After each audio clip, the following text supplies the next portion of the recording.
தமிழகத்தில் சனாதனம், இந்துக்கள், திராவிடம், ஆரியம், தமிழர் என பல குழப்பமான சூழல் நிலவிக் கொண்டிருக்கிறது.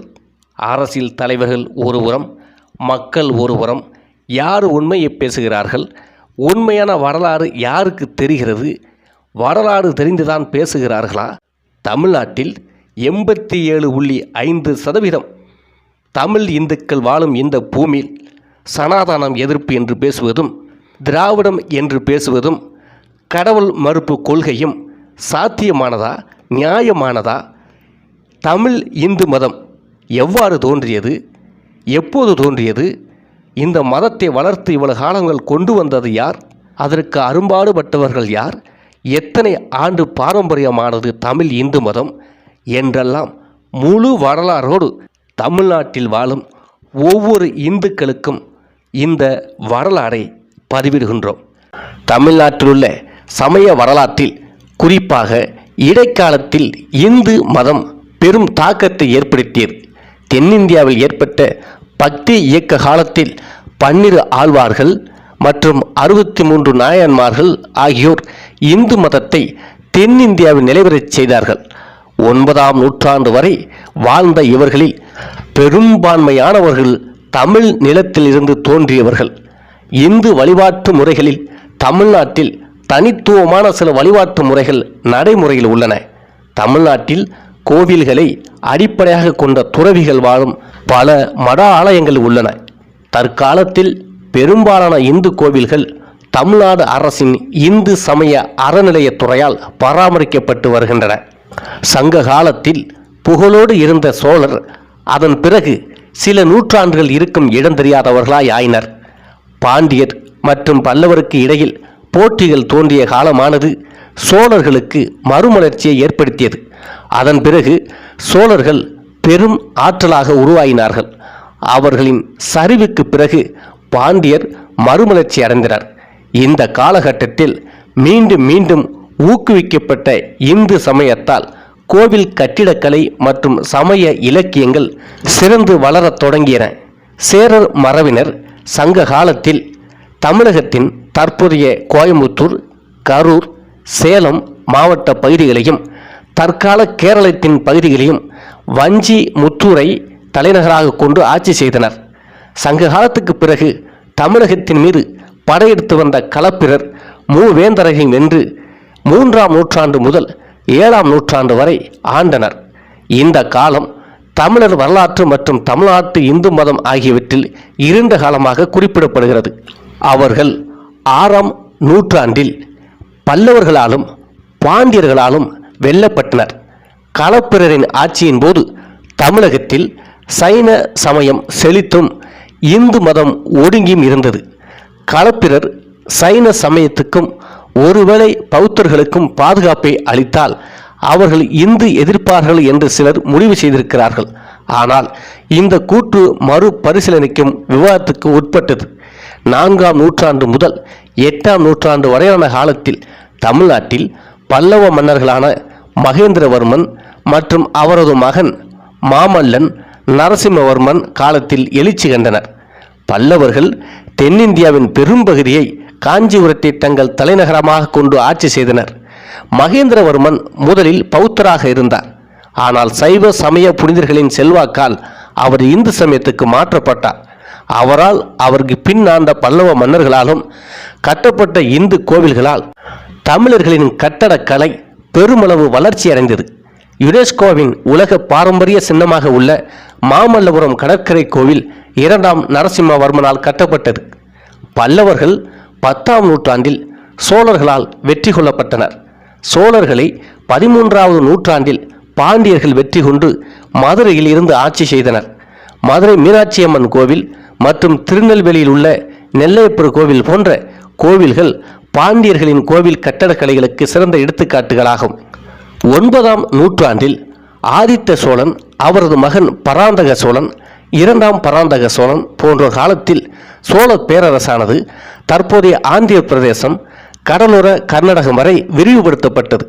மேலும் ராஜராஜ சோழன், அவருடைய மகன் ராஜேந்திர சோழன் போன்றோர் காலத்தில் சோழர்கள் தெற்காசியாவில் குறிப்பிடத்தக்க அதிகாரமிக்க ஆட்சியாளர்களாக உயர்ந்தனர்.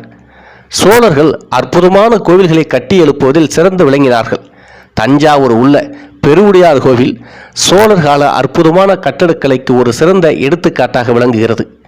பெருவுடையார் கோவிலானது யுனெஸ்கோ உலக பாரம்பரிய களமான அழியாத சோழர் பெருங்கோவில்கள் என்ற பிரிவில் உள்ளது. திருவண்ணாமலையில் உள்ள அண்ணாமலையார் கோவிலும் சிதம்பரம் நகரின் மையத்தில் அமைந்துள்ள நடராஜர் கோவிலும் உள்ளன. 1230 ஆண்டு முதல் 1289 ஆண்டுகளுக்கு இடையில் ஏற்பட்ட சோழர்களின் வீழ்ச்சிக்கு பிறகு மாரவர்மன் சுந்தரபாண்டியன் மற்றும் அவரது தம்பி சடையவர்மன் சுந்தரபாண்டியன் ஆகியோரின் காலத்தில் பாண்டியர்கள் எழுச்சி பெற்றனர். இந்த மறுமலர்ச்சியானது குறுகிய காலமே நீடித்தது. பாண்டியர்களின் தலைநகரான மதுரை 1316 ஆண்டு அலாவுதீன் கில்ஜியின் தளபதியான மாலிக் காவூரின் தலைமையிலான படைகளால் முற்றுகையிடப்பட்டு ஏற்பட்ட குழப்பங்களால் தங்கள் செல்வாக்கை இழந்தனர். இந்த முஸ்லிம் படையெடுப்புகள் தக்காணத்திலிருந்து விஜயநகர பேரரசை உருவாக்க தூண்டியது. இது இறுதியில் முழு தமிழ்நாட்டையும் கைப்பற்றியது.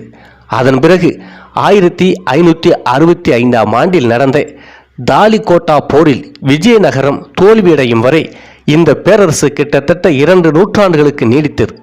இந்த தோல்வியின் விளைவாக பல திறமையற்ற அரசர்கள் விஜயநகர சிம்மாசனத்தில் அமர்ந்தனர்.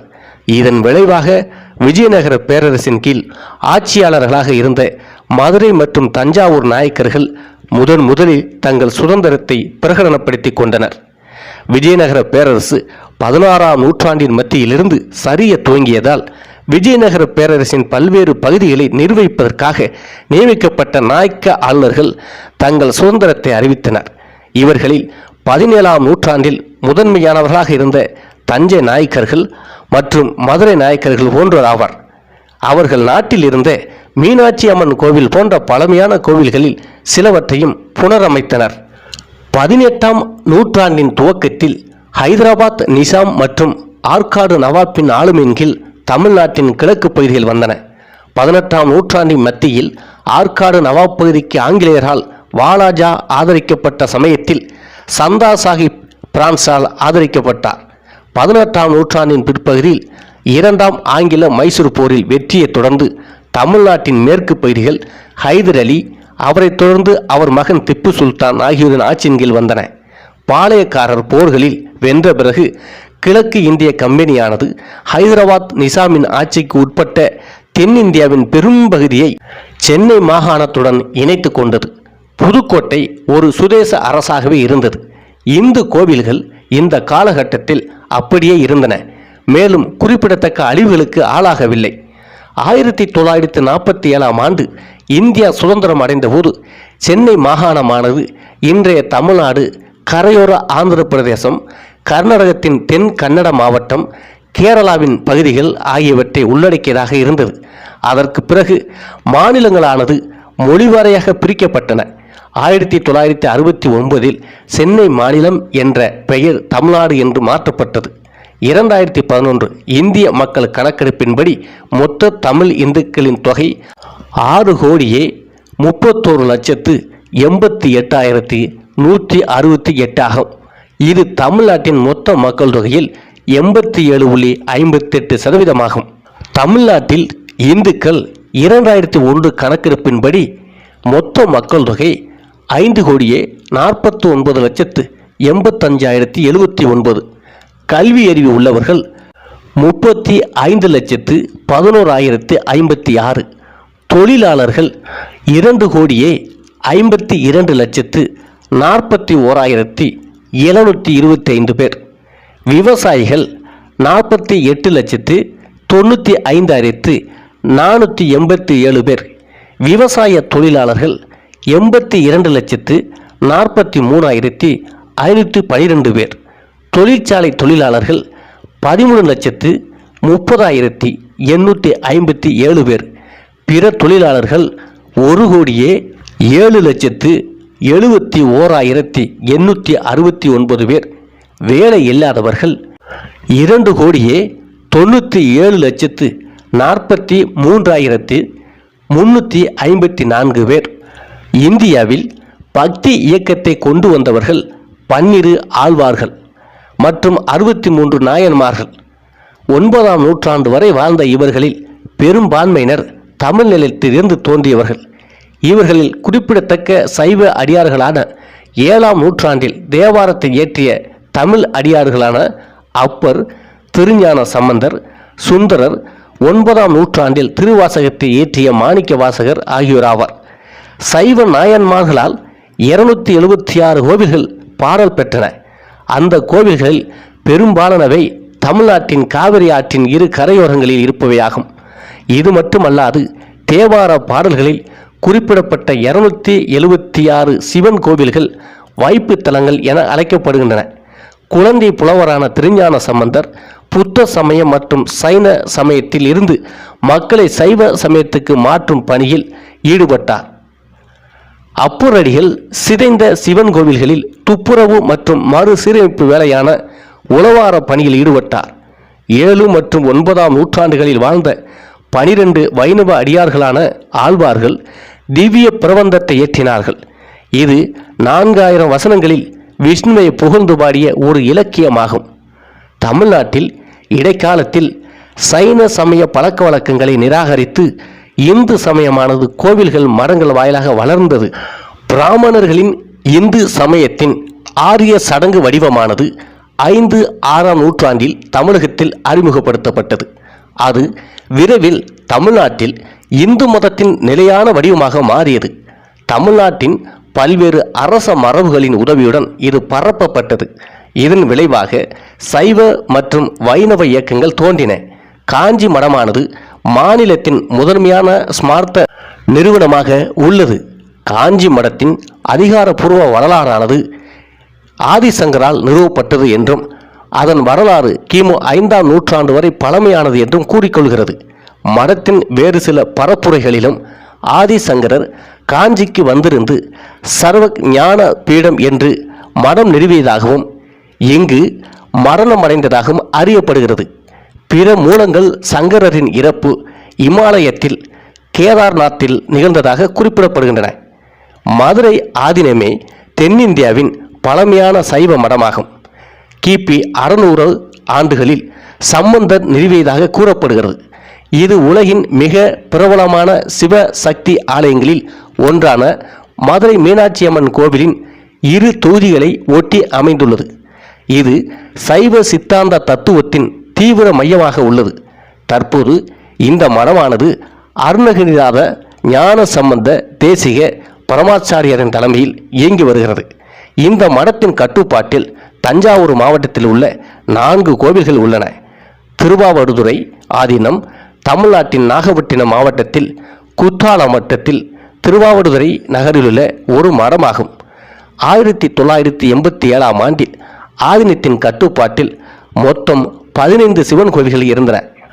தருமை ஆதீனம் தமிழ்நாட்டின் மயிலாடுதுறை நகரத்தில் அமைந்துள்ள ஒரு மடமாகும். 1987ஆம் ஆண்டு அளவில் மொத்தம் 27 சிவன் கோவில்கள் ஆதீனத்தின் கட்டுப்பாட்டில் இருந்தன. பிராமண இந்து சமுதாயத்தின் வைணவ பிரிவின் முதல் மடாலயம் பரகலா மடமாகும். இந்த மடம் கிபி 1268ஆம் ஆண்டில் வேதாந்த தேசிகரின் சீடரான பிரம்மந்திரா ஸ்வந்திர ஜீயரால் நிறுவப்பட்டது. இந்த மாடத்தின் தலைவர் மைசூர் மன்னர் குடும்பத்தின் பரம்பரை ஆச்சாரியர் ஆவார். இங்கு வணக்கப்படும் ஹயக்ரீவர் சிலையானது வேதாந்த தேசிகர் காலத்திலிருந்து வழிபடப்பட்டு வரும் சிலையாகும். அகோபில மடம் 600 ஆண்டுகளுக்கு முன்னர் அகோபிலத்தில் ஆதிவன் சடகோப மகாதேசிக சுவாமி என்பவரால் நிறுவப்பட்ட ஒரு வடகலை வைணவ சமய அமைப்பு ஆகும். ஆதிவன் சடகோப மகாதேசிகர் ஒரு வடகலை வைணவர். இவர் வேதாந்த தேசிகரின் முதன்மை மாணவர் மற்றும் பிரகர மடத்தின் ஜீயரான பிரம்மதந்திர சுவாதாந்திர ஜீயரின் மாணவர். இந்த மடமானது இவரால் பஞ்ச ரத்ன பாரம்பரியத்தை அடிப்படையாக கொண்டு நிறுவப்பட்டது. அன்று முதல் பின்னர் அழகிய சிங்கர் என்று அழைக்கப்பட்ட 46 பேர் மடத்தின் தலைவர்களாக இருந்துள்ளனர். இந்து மதமானது பலவித சிந்தனைகளை கொண்டதாகும்.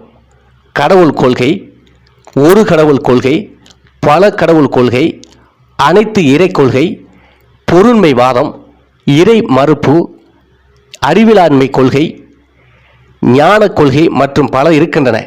கருத்துக்களோடு சிக்கலானதாக ஒவ்வொரு நபருக்கு பொருந்துகிற பாரம்பரிய தத்துவங்களோடு பின்பற்றப்படுவதாக உள்ளது.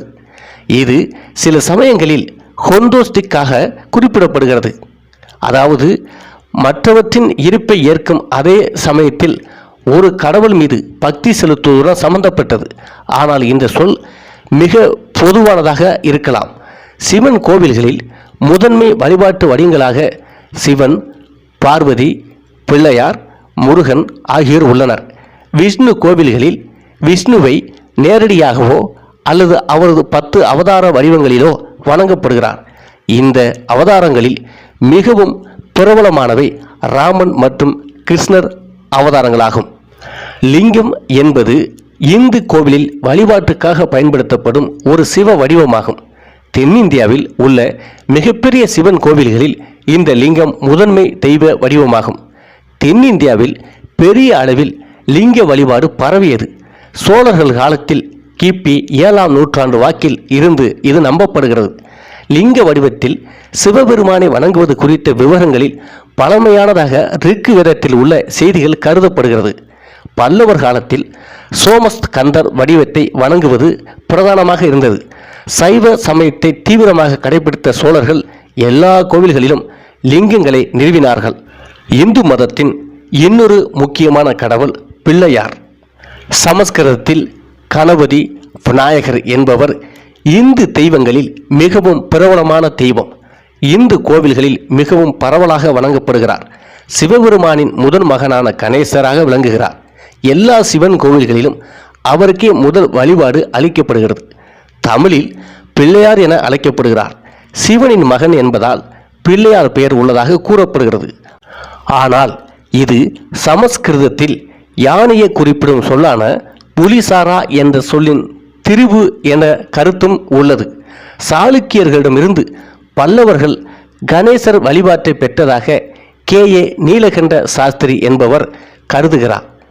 7ஆம் நூற்றாண்டில் சாளுக்கியரை போரில் தோற்கடித்த பல்லவ தளபதியான பரஞ்சோதியால் வாதாபி கணபதி சிலையானது பாதாமியில் இருந்து பல்லவர்களால் தமிழகத்துக்கு கொண்டு வரப்பட்டது. நவீன காலத்தில் தமிழ்நாட்டில் விநாயகருக்கு பல தனி கோவில்களும் உள்ளன. தமிழ் இந்துக்களின் 3வது பெரும் கடவுள் முருகன். முருகன் சமஸ்கிருதத்தில் மேலும் கார்த்திகேயன், கந்தன், சுப்பிரமணியன் போன்ற பல பெயர்களால் அழைக்கப்படுகின்ற தென்னிந்தியாவில் பிரபலமான கடவுள். குறிப்பாக தமிழ் மக்களால் தமிழ் கடவுள் என அழைக்கப்படுபவர். இவர் தமிழ்நாட்டின் காவல் தெய்வம். பண்டைய தமிழ் நூலான தொல்காப்பியமானது கிமு 3ஆம் நூற்றாண்டு வாக்கில் தமிழர்களில் பெரும்பான்மையினர் விரும்பப்படும் கடவுளாக மயில் மீது அமர்ந்தவனும் செந்நிறத்தவனும் என்றும் இளமையும் அழகும் உடையவனான முருகன் என்று சொல்கிறது. சங்ககால நீளம், பருவகாலம் ஆகியவை 5 திணைகளாக, அதாவது 5 வகைகளாக பிரிக்கப்பட்டிருந்தன. இந்த 5 திணைகளில் ஒவ்வொரு திணைகளுக்குமான கடவுள்களை தொல்காப்பியம் குறிப்பிடுகிறது.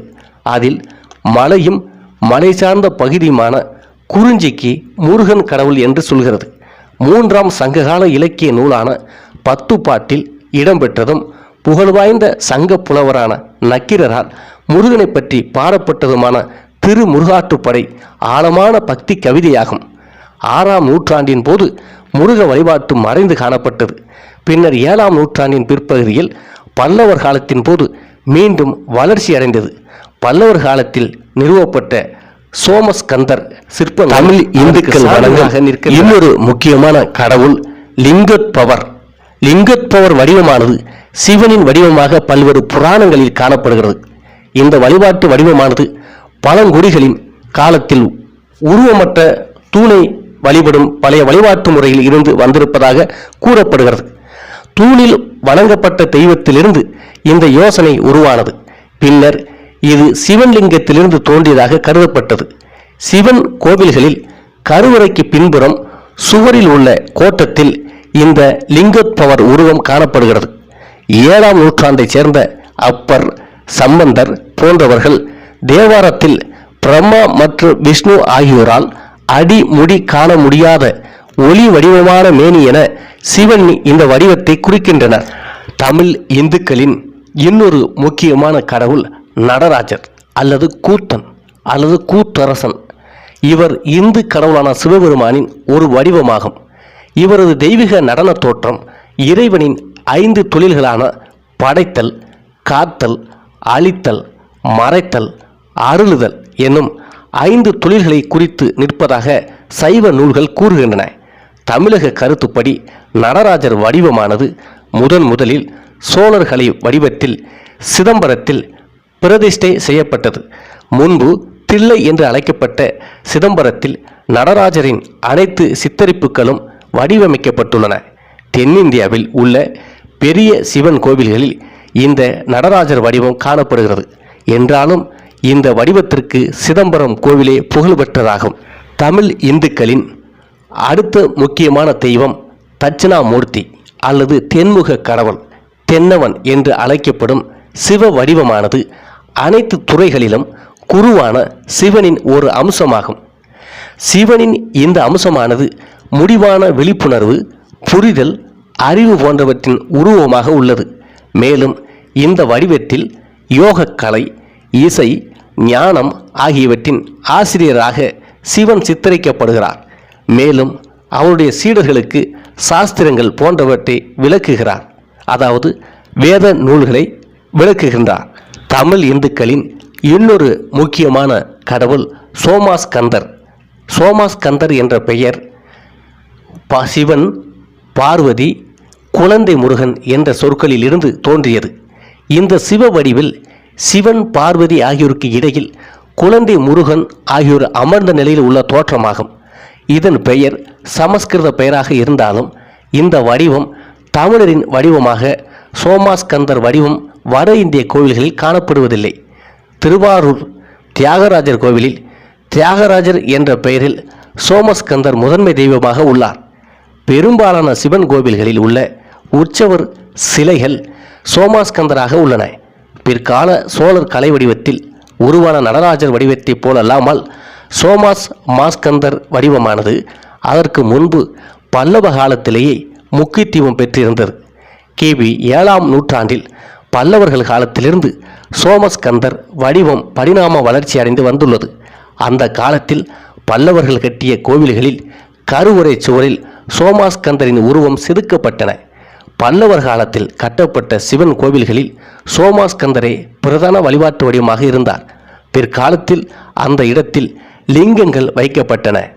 யுனெஸ்கோ உலக பாரம்பரிய தலமான மாமல்லபுரத்தில் உள்ள கோவில்கள் உள்பட இவ்வாறு பல மாற்றப்பட்டன. சங்க இலக்கியங்களில் சோமாஸ்கந்தரை பற்றிய குறிப்புகள் இல்லை. அதன் பிறகான காலகட்டத்தில் 7ஆம் நூற்றாண்டில் தேவாரத்தில் இந்த வடிவம் குறித்து குறிப்புகள் காணப்படுகின்றன.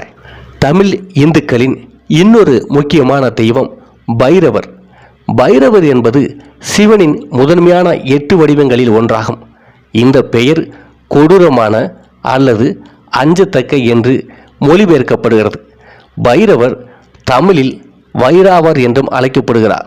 அவர் 8 திசைகளிலும் பக்தர்களை காக்கும் நாட்டுப்புற தெய்வமாக உள்ளார். சோழர்கள் காலத்தில் பைரவர் பிட்சானடர் என அழைக்கப்பட்டார். பெரும்பாலான சோழர்கால கோவில்களில் இந்த வடிவம் காணப்படுகின்றது. இந்து தமிழ் மக்களின் இன்னொரு முக்கியமான தெய்வம் விஷ்ணு. விஷ்ணுவும் அவரது மனைவியான லட்சுமியும் தமிழ்நாட்டில் உள்ள விஷ்ணு கோவில்களில் பல்வேறு வடிவங்களில் அவதாரங்களில் காணப்படுகிறார்கள்.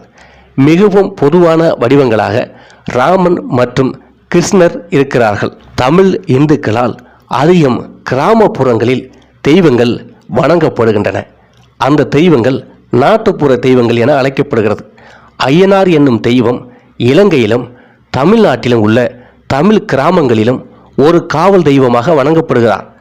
ஐயனார் சாஸ்தா பற்றிய பழைய குறிப்பானது தமிழ்நாட்டின் ஆற்காடு மாவட்டத்தில் கிடைத்த 3ஆம் நூற்றாண்டை சேர்ந்த 2க்கும் மேற்பட்ட நடுக்கற்களில் இருந்து கிடைத்துள்ளது. இந்த நடுக்கல்லில் உள்ள எழுத்துக்கள் ஐயனப்பன் காத்தனுக்கு ஒரு கோவில் என்று படிக்கப்பட்டது. இதையடுத்து திருச்சிராப்பள்ளி அருகே உள்ள உறையூரில் 4ஆம் நூற்றாண்டை சேர்ந்த மற்றொரு கல்வெட்டு உள்ளது. ஐயனார் காத்தன் பற்றிய இலக்கிய குறிப்புகள் சிலப்பதிகாரத்தில் காணப்படுகின்றன. சோழர்கள் காலத்திலிருந்து, அதாவது கிபி 9ஆம் நூற்றாண்டு காலத்திலிருந்து ஐயனா சாஸ்தாவின் பெயர் இன்னும் புகழ்பெற்று பரவலாக காணப்படுகிறது. மதுரை வீரன் என்ற தெய்வம் தென் தமிழ்நாட்டில் பிரபலமான நாட்டுப்புற தெய்வமாகும். இவர் மதுரையில் காவல் பணியில் இருந்ததால் அதிலிருந்து இந்த பெயர் உருவானது. காளி இது இந்து பெண் கடவுளாகும். இவர் சிவனின் மனைவியான சக்தியின் ஒரு வடிவம்.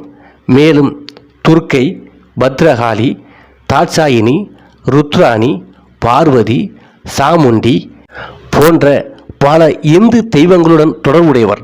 இவர் தச மகா வித்யா என்னும் ஆதிசக்தியின் 10 கடுமையான தாந்திரிக கடவுள்களில் முதன்மையானவர். முனீஸ்வரர் என்பவர் ஒரு நாட்டுப்புற தெய்வமாவார். முனி என்பதின் பொருள் துறவி, ஈஸ்வரன் என்றால் சிவன் என்ற சொல்லை குறிக்கிறது. இந்த பெயர் ஒற்றுமையை கொண்டு இவர் சிவனின் வடிவமாக கருதப்படுகிறார். பெரும்பாலான சைவ குடும்பங்களில் குலதெய்வமாக இவர் வணங்கப்படுகிறார். கருப்பணசாமி என்பவர் தமிழ் வட்டார ஆண் தெய்வங்களில் ஒருவர். இவர் தமிழ்நாட்டிலும் கேரளத்தின் ஒரு சிறு பகுதியிலும் நாட்டுப்புற சமூக பிரிவினரால் வணங்கப்படுகிறார். இவர் ஐயனாரைச் சேர்ந்த 21 துணை தெய்வங்களில் ஒருவர். எனவே தமிழர்களால் காவல் தெய்வமாக கருதப்படுகிறார். சுடலை மாடன் அல்லது மாடன் என அழைக்கப்படுபவர் தமிழ்நாட்டின் பிரபலமான நாட்டுப்புற ஆண் தெய்வமாவார். இவர் சிவன் மற்றும் பார்வதி ஆகியோரின் மகனாக கருதப்படுகிறார். தமிழ்நாட்டு கிராமங்களில் அல்லது சமூகங்களின் மூதாதையரில் ஐயனாரை போலவே தோன்றிய காவல் தெய்வமாக தோன்றுகிறது. தமிழ் இந்து மதத்திற்கும் சாதிய அமைப்பிற்கும் தொடர்புகள் உள்ளது. தமிழ்நாட்டில் ஏறக்குறைய சுமார் 2000 ஆண்டுகளாக படிநிலையாக வகைப்படுத்தப்பட்ட சாதி அமைப்பு உள்ளது. இதற்கு விவசாயம், மக்கள் தொகை, மையப்படுத்தப்பட்ட அரசியல் அமைப்பு ஆகியவற்றுக்கு இடையே உள்ள ஒத்திசைவுகள் போன்றவை அடிப்படையாக உள்ளன. இந்த சாதிகள் குறிப்பாக கிராமப்புறங்களில் சமூக குழுக்களாக பிரிக்கப்பட்டுள்ளன. பசுமை புரட்சி போன்ற நில சீர்திருத்த நடவடிக்கைகள் காரணமாக கிராமப்புற தமிழ்நாட்டின் வர்க்க அமைப்பு வடிவமானது வியத்தகு முறையில் மாறிவிட்டது.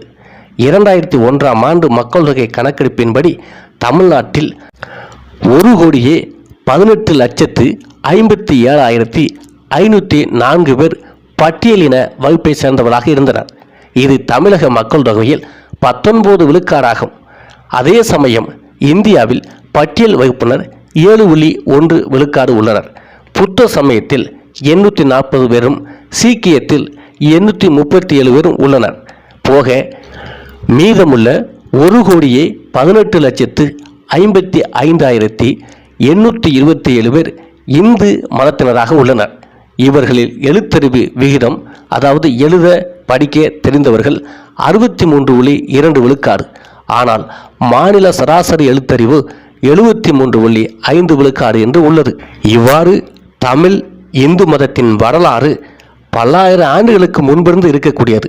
ஆனால் அதற்கு புது விளக்கம் கண்டுபிடித்து கடவுள் நம்பிக்கை இல்லை, சனாதானம் இல்லை என, கடவுள் மறுப்பு கொள்கை என இப்போ வந்த சுயமரியாதை இயக்கங்கள் இந்து மதத்தை பழிக்கின்றன.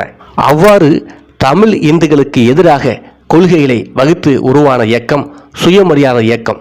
இந்த சுயமரியாதை இயக்கம் என்பது பிற்படுத்தப்பட்ட சமுதாய மக்கள் சம உரிமைகளை அடைவதை நோக்கமாக கொண்டு ஒரு இயக்கம் என கூறப்படுகிறது. மேலும் ஜாதி அடிப்படையிலான சமுதாய சூழலில் பின்தங்கிய மக்களை சுயமரியாதையோடு இருக்க ஊக்குவிப்பதோடு சாதி அடிப்படையிலான சமுதாய அதிகார அடக்குமுறைப்படி நிலையில் இருப்பதை மாற்றுவதை நோக்கமாக கொண்டது. ஆனால் சாதி ஒழிப்பு, சனாதன எதிர்ப்பு என்று கொள்கையை வகுத்த இந்த இயக்கங்கள் தோல்வியை தழுவின தமிழ்நாட்டில்.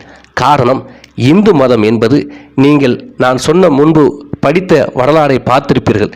இவ்வளவு 1000 ஆண்டுகளுக்கு முன் மிகவும் பழமையான தொன்மை வாய்ந்த ஒழுக்கம், நெறி, தர்மம், வாழ்வியல், அன்பு, நேர்மை, நீதி என அனைத்தையும் கூறிய இந்து மதத்தை பழித்து இப்போது வந்த இயக்கங்கள் போராடி பார்த்து வெற்றி பெற முடியவில்லை. அரசியலில் மட்டும் வெற்றி பெற்றன தவிர மக்களிடம் கொள்கை ரீதியாக வெற்றி பெறாத இயக்கங்களாக இருக்கின்றன.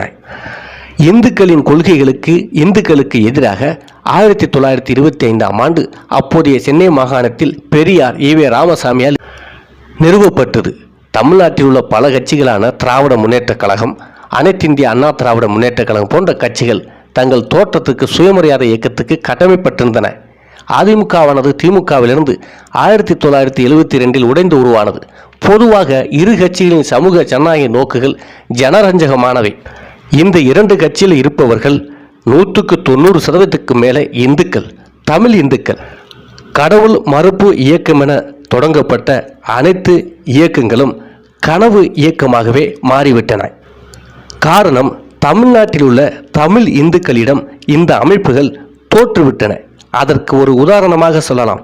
செல்வி ஜெயலலிதா அவர்கள் கிராமங்களில் கோவில்களில் கிடாய் வெட்டுவதையும் சேவல் போன்ற உயிர்களை பலியிட தடை விதித்தார். அடுத்த தேர்தலில் அவருக்கு எதிராக மக்கள் வாக்களித்து அவரை தோற்கடித்தார்கள். அவர் இந்த விஷயத்தை ஒப்புக்கொண்டு மீண்டும் ஆட்சிக்கு வந்து கிடாய் வெட்டுதல், கோவில்களுக்கு உயிர்களை பலியிட்டல் போன்ற பாரம்பரிய கலாச்சாரத்தை அனுமதித்தார். இது ஒரு சான்றாக இன்றும் உள்ளது.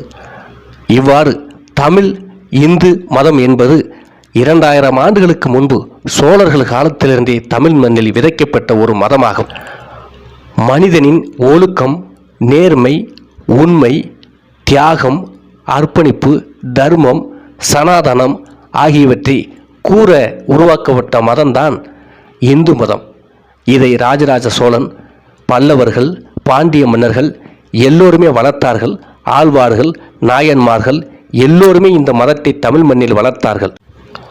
அவர்கள் ஒன்றும் முட்டாள்கள் அல்ல. மனிதனுக்கு தேவை இந்து மதம் என்பதை கண்டுபிடித்து அதை கொண்டு வந்தார்கள். அது தெரியாத சில தமிழ்நாட்டு அரசியல் முட்டாள்கள் இந்த மதத்தின் புனிதத்தை கெடுக்க நினைக்கிறார்கள். தமிழ்நாட்டில் 73.5% இருக்கும் இந்துக்கள் அனைவரும் இந்த வரலாற்று சிறப்புமிக்க இந்து மதத்தின் கொள்கைகளையும் கோட்பாடுகளையும் காக்க வேண்டும் என்பது அவர்களின் கடமை.